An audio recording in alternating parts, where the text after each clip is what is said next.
अस्सलामुअलैकुम guys, welcome to the channel. मेरा नाम है ज़ैनुल आबिदीन और आज की इस इन्फॉर्मेटिव वीडियो के अंदर आपको करते हैं वेलकम। तो आज की वीडियो के अंदर बेसिकली हम डिस्कशन करेंगे कि आपके पास अगर 30 लाख रुपए का बजट है तो इस बजट के अंदर कौन सी गाड़ी आपके लिए सूटेबल है।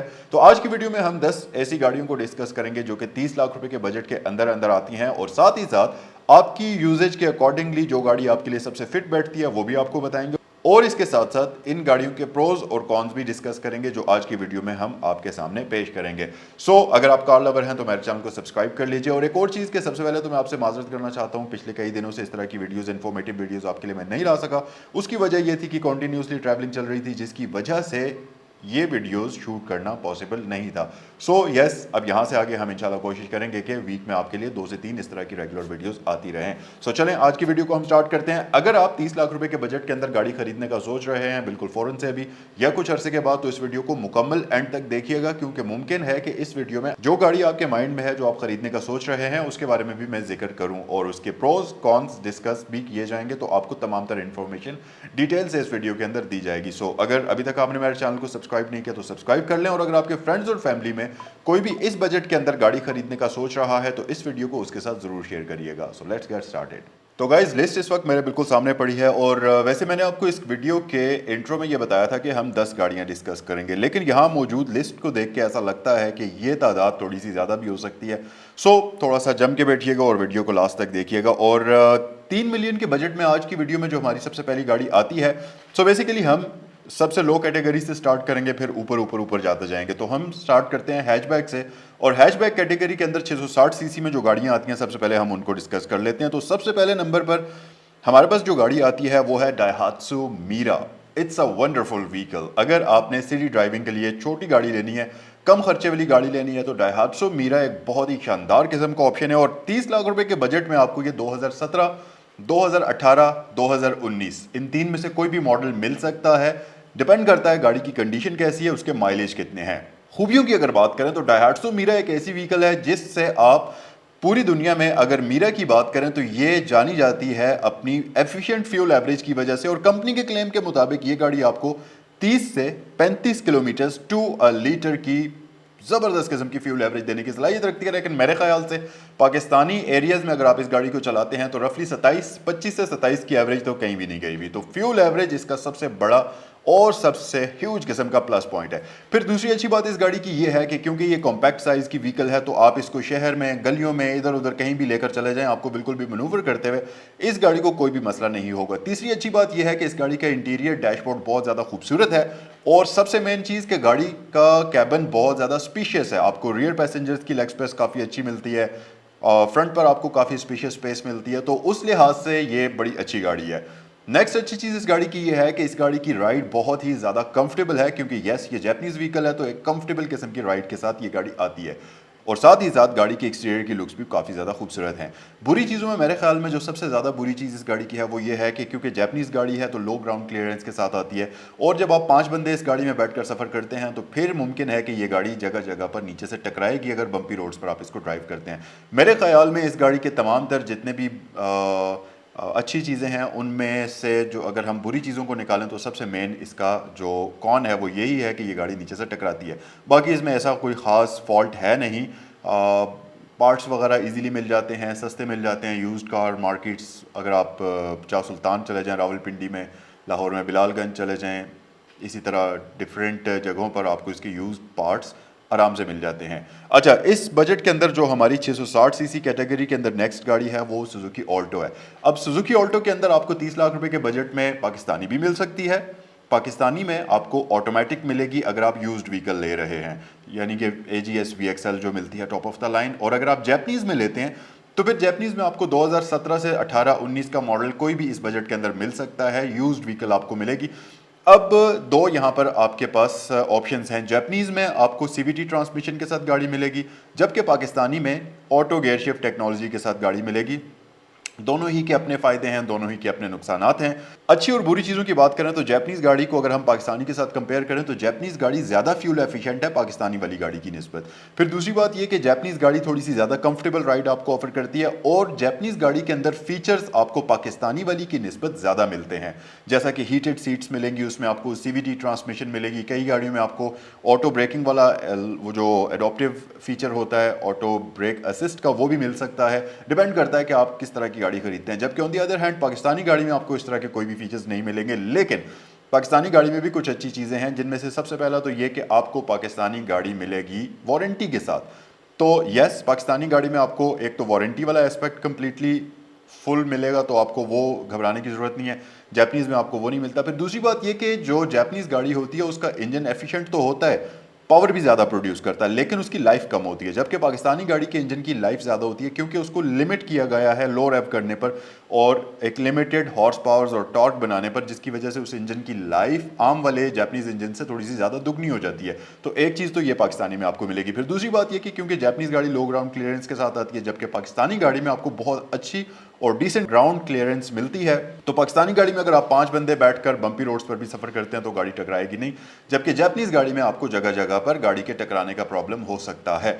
और अगर यहाँ पर हम पार्ट्स की अवेलेबिलिटी की बात करें तो दोनों ही गाड़ियों के आपको पार्ट्स इजीली मिल जाते हैं, जापानीज़ के यूज्ड कार मार्केट में, और पाकिस्तानी के आपको थर्ड पार्टी पार्ट्स भी अब मिल जाते हैं। अगर आप ओरिजिनल लगाना चाहें या थर्ड पार्टी लगाना चाहें, वो आपकी अपनी चॉइस पर डिपेंड करता है। फ्यूल एवरेज की बात करें तो यस, जापानीज़ गाड़ी आपको 27 से 30 की एवरेज देने की सलाहियत रखती है, मतलब 25 तो बिल्कुल आराम से करेगी।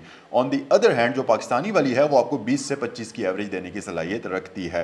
अच्छा जी, ये तो हो गई इन दोनों गाड़ियों की अच्छी और बुरी चीज़ें। अब हम नेक्स्ट गाड़ी की तरफ आते हैं और हैचबैक कैटेगरी की ही लेकिन थोड़े से बड़े इंजन साइज के साथ वाली गाड़ी को हम डिस्कस करते हैं, जिसमें आपको मिल सकती हैं 3 से 4 गाड़ियां। नंबर 1 तो आपको मिलेगी Pakistani Suzuki Wagon R.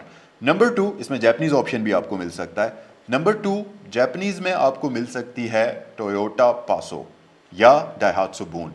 Number 3, Pakistani Suzuki Cultus, जो कि 2016 के बाद वाला वेरिएंट है, नई वाली जनरेशन, वो आपको इस प्राइस बजट के अंदर मिलेगी।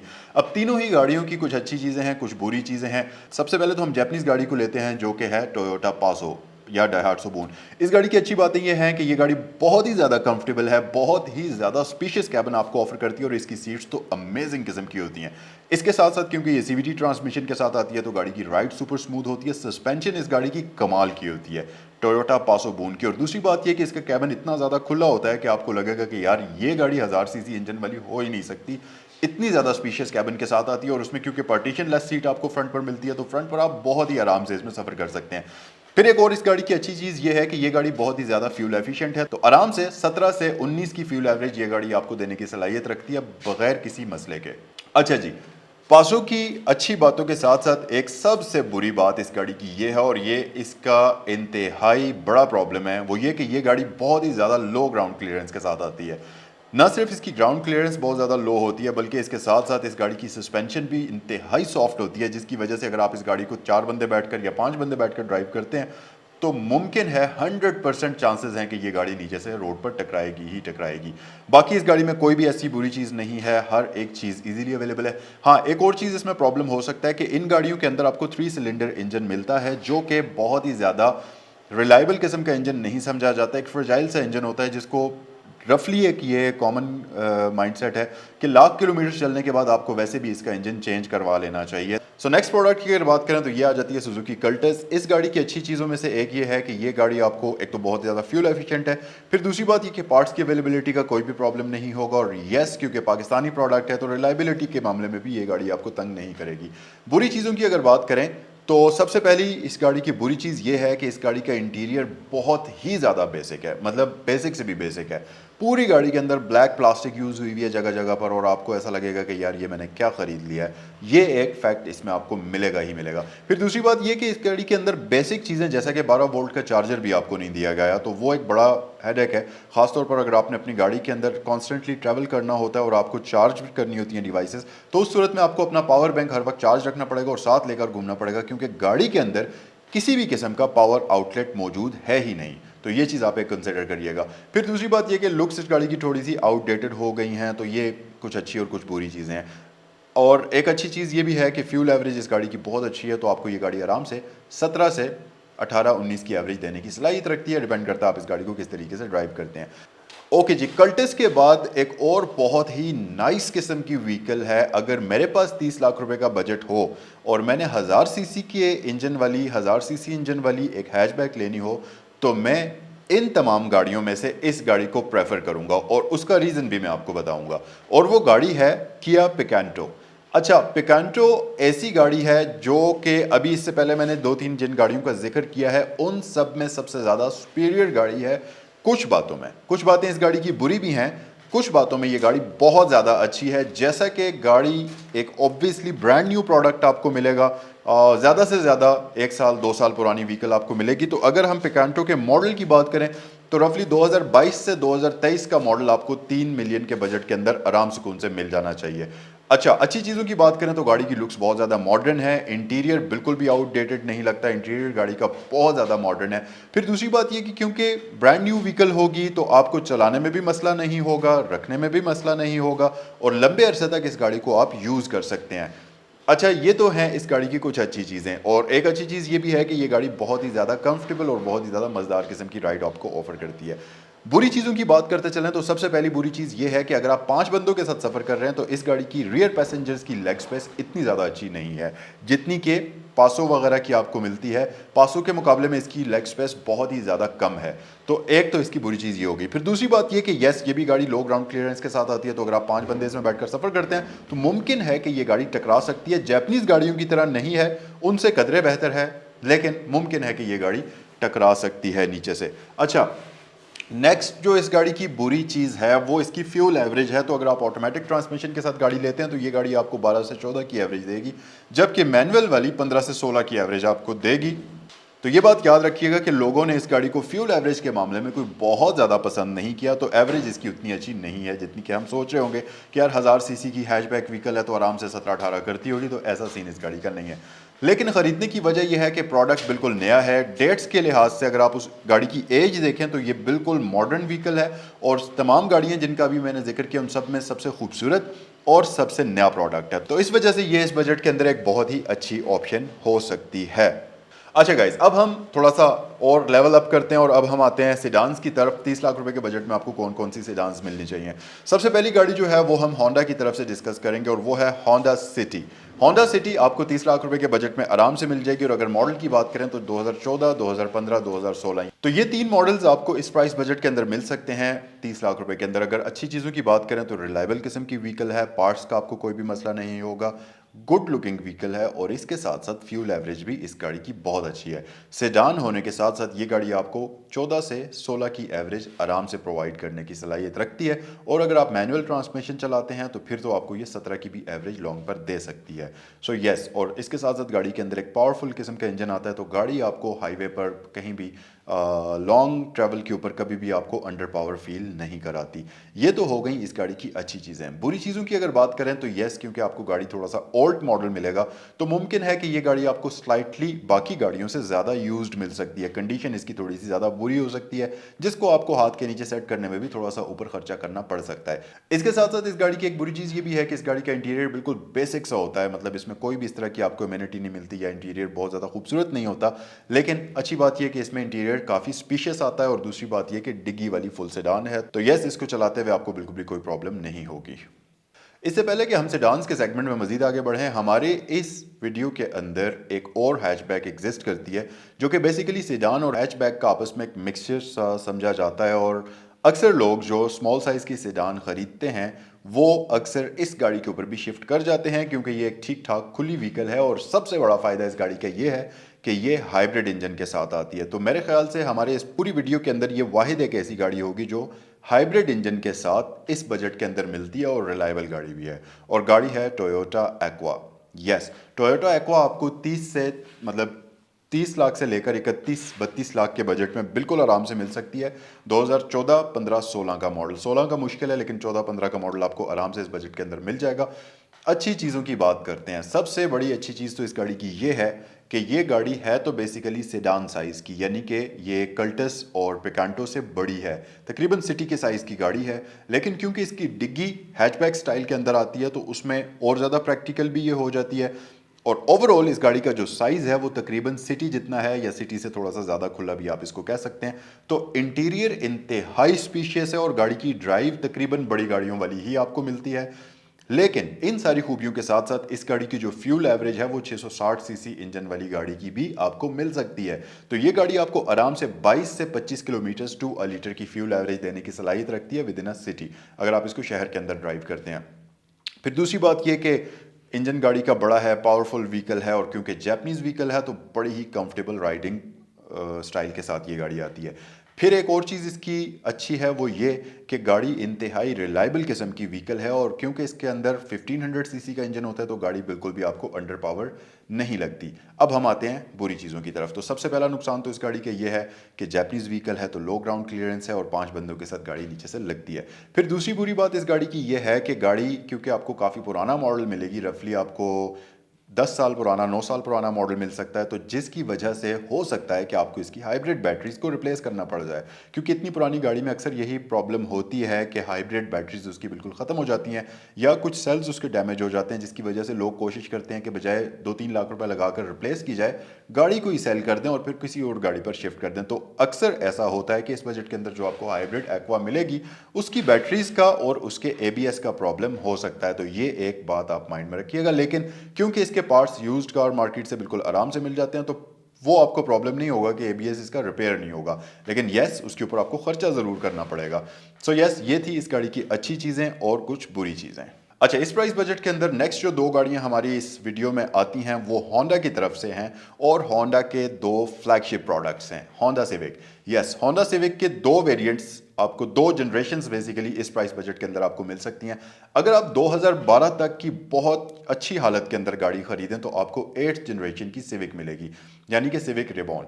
और अगर आप थोड़ी सी गुजारा हालत में, मतलब ज़्यादा स्लाइटली ज़्यादा यूज हुई हुई व्हीकल खरीदेंगे तो फिर आपको 9th जनरेशन की सिविक रीबर्थ भी 3.1 या 3.2 मिलियन के बजट के अंदर मिल सकती है। अब ये आप पे डिपेंड करता है कि आपको इन दोनों गाड़ियों में से कौन सी पसंद है, लेकिन 3 मिलियन के बजट के अंदर ये दोनों ही गाड़ियां फॉल करती हैं। और अच्छी चीज़ों की अगर बात करें तो मेरे ख्याल से होंडा की सबसे पहली अच्छी चीज़ ये होगी कि इस गाड़ी की लुक्स बहुत प्यारी हैं। तो चाहे आप रिबर्थ को देख लीजिए या रिबॉन को देख लीजिए, लुक्स के मामले में ये दोनों ही गाड़ियां बहुत ज़्यादा खूबसूरत हैं। फिर दूसरी बात ये कि ये गाड़ियां अपने ज़माने के हिसाब से बहुत ज़्यादा आगे के फीचर्स ऑफर करती थी। तो अगर आप उस हिसाब से देखें तो अभी भी अगर 2025 में भी आप इन गाड़ियों को देखेंगे तो ये बिल्कुल भी आपको आउटडेटेड नहीं लगती, और ऐसा लगता है कि ये गाड़ियां अभी साल 2 साल पहले की डिज़ाइन हुई हुई व्हीकल्स हैं। तो ज़माने के हिसाब से ये गाड़ी बिल्कुल भी आउटडेटेड नहीं लगती। तीसरी अच्छी बात इस गाड़ी की ये है कि ये दोनों गाड़ियां क्योंकि मल्टी लिंक सस्पेंशन और वेरिएबल स्टीयरिंग सिस्टम के साथ आती हैं, तो इन गाड़ियों का जो ड्राइविंग एक्सपीरियंस है वो आपको किसी भी दूसरी गाड़ी के अंदर नहीं मिलेगा। मतलब इनका अमेजिंग किस्म का ड्राइविंग एक्सपीरियंस होता है। एक और चीज़ के इनके अंदर आपको 1800 सीसी इंजन के साथ प्रोज्मेटिक ट्रांसमिशन मिलती थी, तो जिसकी वजह से ड्राइविंग इन गाड़ियों की बहुत ही मज़ेदार और एक्सेलरेशन इन गाड़ियों की बहुत ही अच्छी होती थी। अच्छा, एक और चीज़ इन गाड़ियों की अच्छी ये है कि हाई स्पीड्स पर इन गाड़ियों को इस तरीके से डिज़ाइन किया गया है कि इन गाड़ियों के ऊपर डाउन फोर्स अच्छी खासी हो जाती है, जिसकी वजह से ये गाड़ियाँ रोड के ऊपर और भी ज़्यादा ग्रिपी हो जाती हैं और बिल्कुल जम कर चलती हैं। यस, अच्छी चीज़ें तो इनकी हो गई, बुरी चीज़ों की तरफ आते हैं, जिनमें सबसे पहली चीज़ ये है कि ये गाड़ियाँ आती हैं पैथेटिक किस्म की फ्यूल एवरेज के साथ। तो आप इन गाड़ियों से कभी भी ये एक्सपेक्ट मत करिएगा कि ये आपको 15-16 की एवरेज देंगी। बहुत बहुत अच्छे दिनों में ये गाड़ी आपको 11-12 की एवरेज दे सकती है, अगर बहुत ही प्यार से आप इस गाड़ी को चलाएंगे और गाड़ी का इंजन और गाड़ी का जो ओवरऑल उसकी ट्यूनिंग वगैरह है वो बहुत अच्छी हालत में है, तो तब आपको ये 11 से 12 की एवरेज देने की सलाहियत रखती है। और अगर ये रेबॉन है तो फिर तो आप इससे 10 से ऊपर बिल्कुल भी एक्सपेक्ट मत करिएगा। फिर दूसरी बुरी चीज़ इन गाड़ियों की ये है कि इनके पार्ट्स बहुत ज़्यादा एक्सपेंसिव हैं, तो अगर सस्पेंशन में कोई प्रॉब्लम आ जाता है या और भी गाड़ी की किसी बड़े उसमें प्रॉब्लम आ जाता है तो उस लिहाज से ठीक ठाक हैफ्टी किस्म का खर्चा आपको करना पड़ सकता है। फिर एक बुरी चीज़ ये भी है कि रेबॉन जो है क्योंकि हाइड्रोलिक पावर स्टीयरिंग व्हील के साथ आती थी, और उस गाड़ी का स्टीयरिंग का जो ऑयल लीकेज या और भी उसके जो प्रॉब्लम्स थे वो नॉन प्रॉब्लम्स थे। तो अगर आप रेबॉन ख़रीदते हैं तो उसमें ये बात आप कंसिडर करिएगा कि सिविक रिबॉन 1 लाख किलोमीटर्स या 1.5 लाख किलोमीटर्स चलने के बाद उसका स्टीयरिंग व्हील हमेशा उसको सर्विसिंग की ज़रूरत पड़ती ही थी। तो यस, अगर आप रिबॉन ख़रीदेंगे तो उसमें लाजमी तौर पर आपको उसके स्टीयरिंग व्हील की सर्विस करानी पड़ेगी। इसके साथ साथ एक बुरी चीज़ ये भी होगी कि ये गाड़ियाँ क्योंकि काफ़ी पुराने मॉडल्स की हैं तो ज़्यादा चली हुई व्हीकल्स आपको मिलेंगी, कोई बहुत अच्छी हालत के अंदर आपको नहीं मिल सकती। लेकिन अगर आप 30 लाख के बजट में रेबॉन ढूंढ रहे हैं तो फिर हो सकता है कि वो आपको कम माइलेज के साथ मिल जाए, क्योंकि यस ये बजट रेबॉन के लिए थोड़ा सा स्लाइटली हायर साइड पर है, तो उस सूरत में आपको ये रेबॉन बहुत अच्छी कंडीशन में मिलेगी। अच्छा जी, इस बजट के अंदर नेक्स्ट हमारी गाड़ी टोयोटा की तरफ से है। तो टोयोटा करोला जो है वो आपको इस बजट के अंदर मिल सकती है। मॉडल की अगर बात करें तो 2013-14 का मॉडल आपको जीएलआई में पुरानी जनरेशन के अंदर मिल जाएगा। जीएलआई मिलेगी 1.6, आपको इस बजट के अंदर नहीं मिलेगी। अच्छा, फिर उसके बाद 14 और 15 में आपको नई वाली जो जनरेशन है वो भी मिल सकती है, लेकिन मुमकिन है कि वो आपको 35 से ऊपर के बजट में मिले। तो पुरानी वाली जनरेशन हम इस बजट के अंदर कंसिडर करेंगे। और अगर अच्छी चीज़ों की बात करें तो मेरे ख्याल से टोयोटा की सबसे खूबसूरत तरीन गाड़ियों में से ये गाड़ी एक है, अगर लुक्स की बात कर ली जाए। फिर इसके साथ साथ इस गाड़ी की अच्छी चीज़ ये भी है कि ये गाड़ी बहुत अच्छी फ्यूल एवरेज आपको देती थी, रिलायबल किस्म की व्हीकल है, पार्ट्स की अवेलेबिलिटी का कोई भी मसला नहीं है। और गाड़ी का न सिर्फ एक्सटीरियर खूबसूरत है बल्कि इस गाड़ी का इंटीरियर भी बहुत ज़्यादा खूबसूरत है। और साथ ही साथ गाड़ी को इस तरीके से डिज़ाइन किया गया है कि इस गाड़ी के लिए 1300 सीसी का इंजन इनफ है। और पावर टू वेट रेशियो की अगर बात करें तो ये गाड़ी भागने में बिल्कुल भी आपको अंडर पावर फील नहीं होती। बुरी चीज़ों की बात करते चलें तो यस, क्योंकि गाड़ी काफ़ी पुरानी हो चुकी है तो आपको उतनी अच्छी हालत के अंदर ये व्हीकल नहीं मिलेगी, स्लाइटली यूज्ड कंडीशन के अंदर आपको ये गाड़ी मिलेगी। अच्छा जी, आज की इस वीडियो की नेक्स्ट और सबसे लास्ट गाड़ी बहुत ही अमेजिंग किस्म की व्हीकल है जो कि आपको 3 मिलियन के बजट में मिलेगी। अब नॉर्मली 3 मिलियन का बजट जब आप लेते हैं तो आप या तो हैचबैक के बारे में सोचेंगे या किसी सेडान के बारे में सोचेंगे। क्रॉस ओवर या एसयूवी के बारे में हम ख्याल भी नहीं कर सकते, क्योंकि जनरली यही एक आइडिया होता है कि क्रॉस ओवर वाली जितनी भी अच्छी व्हीकल्स हैं वो आपको 5 मिलियन से ऊपर ऊपर के बजट में मिलती हैं। लेकिन इस बजट में मैं आपको एक ऐसी एसयूवी बताने वाला हूं, क्रॉसओवर एसयूवी बताने वाला हूं जो कि ना सिर्फ हाई राइडिंग पोस्चर के साथ आती है बल्कि मॉडल भी काफ़ी ज़्यादा नया होगा। और दूसरी बात यह कि जैपनीज व्हीकल होगी तो आपको रिलायबिलिटी के भी मसले इस गाड़ी में नहीं होंगे। और अगर इस गाड़ी को मोस्ट अंडररेटेड व्हीकल्स के अंदर शामिल किया जाए तो मेरे ख्याल से यह बात बिल्कुल भी गलत नहीं होगी। सो गाड़ी है निसान ड्यूक। निसान ड्यूक आपको 2010-2011 का मॉडल इस प्राइस बजट के अंदर मिल जाता है जो कि 1500 सीसी इंजन के साथ आती है। ना सिर्फ ये गाड़ी लुक्स में बहुत ही ज़्यादा खूबसूरत है, बहुत ही अच्छी लुक्स हैं इस गाड़ी की, बल्कि इंजन, इसका गियर, हर एक चीज़ रिलायबल इस गाड़ी के अंदर आती है। और इस गाड़ी को चलाते हुए आपको बिल्कुल भी प्रॉब्लम नहीं होगी। और यस, अगर आप इतने लो बजट के अंदर यानी कि सुजुकी ऑल्टो के बजट के अंदर एक एसयूवी रखने का, हाई राइडिंग पोस्चर वाली व्हीकल चलाने का इरादा रखते हैं तो निसान ड्यूक आपकी प्रायोरिटी में ज़रूर होनी चाहिए, क्योंकि ये एक बहुत अच्छी गाड़ी है। फिर दूसरी बात यह कि पार्ट्स की अवेलेबिलिटी का कोई भी मसला नहीं है, क्योंकि निसान ड्यूक एक लंबे अरसे से पाकिस्तान के अंदर चल रही है तो यूज्ड कार मार्केट में आपको इसके पार्ट्स बड़ी ही ईजिली मिल जाते हैं। और इसके साथ साथ क्योंकि ये जैपनीज व्हीकल है तो इसमें रिलायबिलिटी का भी कोई भी प्रॉब्लम नहीं होगा। और क्योंकि ये हाई राइडिंग पोस्चर के साथ आती है और ठीक ठाक हाइटेड व्हीकल होती है तो इसमें आपको ग्राउंड क्लियरेंस का भी कोई भी किसी किस्म का मसला नहीं होगा। सो जनाब, ये थी आज की वीडियो के अंदर आने वाली तमाम गाड़ियां जो कि आपको 3 मिलियन के बजट के अंदर मिलती हैं। अब हम बात कर लेते हैं कि आपकी यूजेज के हिसाब से आपके लिए कौन सी व्हीकल ज़्यादा सूटेबल है।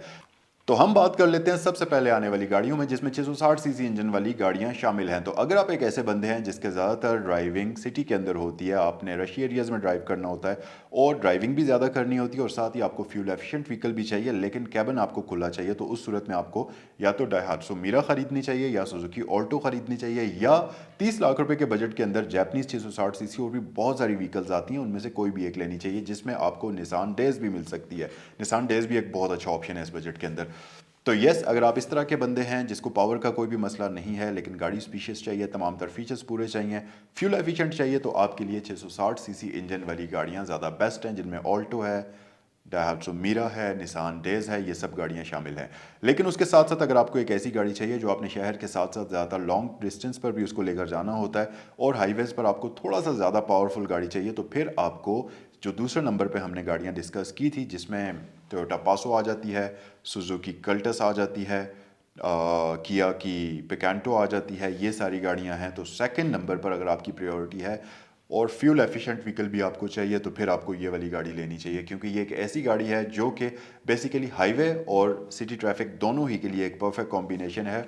और इनमें अगर आपको फ्यूल एवरेज और इसमें आपकी अगर प्रायोरिटी फ्यूल एवरेज है तो फिर आपको पासो या सुजुकी कल्टस कंसिडर करनी चाहिए। और अगर आपको फ्यूल एवरेज का मसला नहीं है और आपको गाड़ी मॉडर्न चाहिए, खूबसूरत लुक्स के साथ चाहिए भी हैचबैक सिटी और लॉन्ग पर दोनों के लिए आपने चलानी है, तो फिर आपको किया पिकांटो लेनी चाहिए क्योंकि ये गाड़ी आपके लिए बहुत ही बेस्ट है। लेकिन यहाँ पर एक छोटा सा प्रॉब्लम ये है कि अगर आप 5 बंदों की फैमिली है तो फिर पिकांटो में आप थोड़ा सा तंग हो सकते हैं क्योंकि लेग स्पेस इसमें थोड़ी सी कॉम्प्रोमाइज्ड है।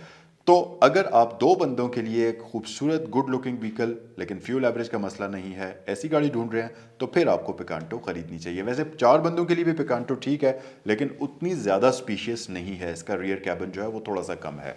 अच्छा जी, नेक्स्ट अगर आपको एक प्रॉपर फैमिली के लिए सेडान चाहिए और आप ऐसी गाड़ी लेना चाहते हैं जो आपको लंबे अरसे तक तंग भी ना करे, फ्यूल एवरेज भी जिसकी डिसेंट हो और उसके पार्ट्स का भी मसला ना हो, हाईवे पर सिटी ड्राइविंग दोनों के लिए लेनी है और सबसे बढ़कर ये कि गाड़ी की रीसेल वैल्यू बहुत अच्छी हो, तो फिर आपको होंडा सिटी खरीदनी चाहिए। हम एक स्टेप वापस पीछे आते हैं और जो 1000 सीसी वाली गाड़ियां हमने इस वीडियो में डिस्कस की थी, उनमें अगर आप पिकांटो लेना चाहते हैं तो एक उसमें प्रॉब्लम ये भी आता है कि उसकी रीसेल वैल्यू इतनी अच्छी नहीं है। तो ये चीज़ आप माइंड में रखिएगा कि अगर आपने अपनी गाड़ी से ये एक्सपेक्ट कर रहे हैं आप अपनी गाड़ी से कि उसकी रीसेल वैल्यू भी बहुत अच्छी होनी चाहिए, तो फिर आपको या तो कल्टस खरीदनी चाहिए या आपको टोयोटा पासो खरीदनी चाहिए। अच्छा, नेक्स्ट अगर हम आगे बढ़ें तो अगर आप एक ऐसे बंदे हैं जो यंगस्टर में हैं और आप ये चाहते हैं कि भाई चाहे जो कुछ मर्जी हो जाए मेरी गाड़ी दिखने में खूबसूरत होनी चाहिए, साथ ही साथ जब आप उसको चलाएं तो आपको मज़ा आना चाहिए, लेकिन फ्यूल एवरेज जैसी भी हो गाड़ी की आपको उससे कोई प्रॉब्लम नहीं है, तो उस सूरत में आपको होंडा सिविक की दोनों जनरेशन में से कोई भी एक खरीद लेनी चाहिए। लेकिन मेरी प्रेफरेंस अगर इन दोनों गाड़ियों में से होती तो मैं कोशिश करता कि 9th जनरेशन वाली सिविक खरीदूं, क्योंकि वो गाड़ी स्लाइटली 8th जनरेशन से बेहतर फ्यूल एवरेज के साथ आती है और क्योंकि उस गाड़ी के इंजन में कुछ ट्विक्स की गई थी जिसकी वजह से वो ज़्यादा उसकी एफिशिएंसी इंप्रूव हो गई थी। तो मैं प्रेफर करूंगा कि होंडा सिविक रीबर्थ खरीदी जाए रिबॉन्ड की जगह पर। इसके अलावा अगर आपने एक ऐसी गाड़ी खरीदनी है जिसको आप लंबे लंबे सफरों पर लेकर जाएं, पार्ट्स की अवेलेबिलिटी का कोई भी मसला ना हो और इन सारी चीज़ों के साथ साथ गाड़ी सेडान भी हो, पावरफुल भी हो और लुक वाइज भी गाड़ी खूबसूरत हो और गाड़ी की रीसेल वैल्यू भी बहुत अच्छी हो, अगर आप ऐसी गाड़ी चाहते हैं तो फिर आपको टोयोटा करोला 2013-14 वाला मॉडल में से कोई एक खरीद लेना चाहिए। अच्छा, इसके बाद अगर आप एक ऐसे बंदे हैं जिसको गाड़ी की लुक्स भी खूबसूरत चाहिए, जापानीज व्हीकल रिलायबिलिटी के साथ चाहिए, लेकिन आपको फ्यूल एवरेज भी बहुत अच्छी चाहिए क्योंकि आपने शहर और लॉन्ग दोनों पर ड्राइव करना होता है, तो फिर आपको लेनी चाहिए टोयोटा एक्वा। ये एक बहुत अच्छी ऑप्शन आपके लिए होगी। और लास्ट में अब आप अगर ऐसे बंदे हैं जो कि बहुत ही लिमिटेड ऑडियंस हैं जिनमें आपको लो बजट के अंदर रहते हुए एसयूवी, क्रॉसओवर एसयूवी चलानी है, फ्यूल एवरेज का आपको प्रॉब्लम नहीं है, आपको रीसेल वैल्यू का मसला नहीं है, जस्ट आपने एसयूवी चलानी है, हाई राइडिंग पोस्चर वाली व्हीकल चलानी है और एक ऐसी गाड़ी चलानी है जो जापानी गाड़ियों वाले तमाम तर फीचर्स भी आपको ऑफर करे और हो भी लो बजट के अंदर, तो उस केस में आपको निसान जूक खरीदनी चाहिए। आई होप कि ये वीडियो आपके लिए हेल्पफुल साबित हुई होगी। अगर ऐसा है तो इस वीडियो को अपने दोस्तों के साथ ज़रूर शेयर करिएगा। अगर आप मेरे चैनल पर इस तरह की मजीद इंफॉर्मेटिव इंटरेस्टिंग वीडियोस देखना चाहते हैं तो जल्दी से मेरे चैनल को सब्सक्राइब कर लें क्योंकि यहाँ पर आपको हर रोज़ गाड़ियों से रिलेटेड एक नई वीडियो देखने को मिलती रहती है। ये थी आज की वीडियो। कॉमेंट सेक्शन में अपनी राय से ज़रूर आगाह करें। अगर आपके माइंड में इस बजट के अंदर आने वाली एक बहुत ही ज़बरदस्त गाड़ी है, ऐसी गाड़ी जो मैंने इस वीडियो में डिस्कस ना की हो, तो कॉमेंट सेक्शन में ज़रूर मुझे बताइएगा। नेक्स्ट वीडियो में आपसे मिलते हैं। अस्सलाम वालेकुम।